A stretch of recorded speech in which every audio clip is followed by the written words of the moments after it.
No, it's understandable, of course. I mean, It's this is not like a Nigerian. Nigerian scam, huh? Yeah, no. Oh, there's a shitload of them actually. Yeah, there are plenty of them.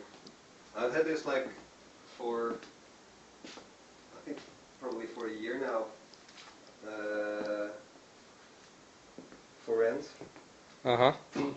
And I've met so many people who wanted to rent the place, but were hoaxed by all these kinds of guys who, well, show you some keys, expecting some money, and then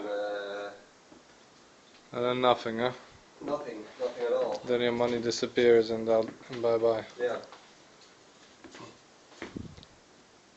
And it's quite difficult to me as well, because and Mark as well, of course, because well, there's hardly anyone who comes in for the first time and believes, well, you're not making any money off this, and how is it? Well, you are making a bit of money on it, but you're not making a lot of it.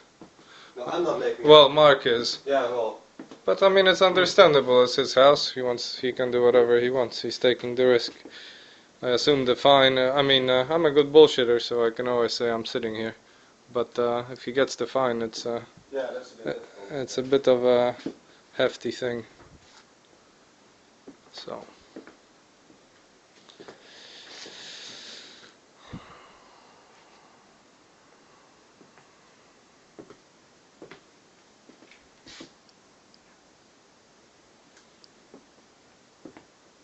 Okay, but overall I like it. I think it's a good deal for the both of us. Where are you from? I'm from Poland, actually. Yeah. And your girlfriend is in Poland now, and will come over here then? No, she's actually in Edinburgh. Okay. She's there at the Fringe Festival. Oh, it's a hell of a shower. So, okay, is that it? Ah, and there's the closet. That's the thing that, that's always troublesome with the ladies. Because that's just, she'll just put her stuff in there, and what the hell will I do with my stuff? Alright.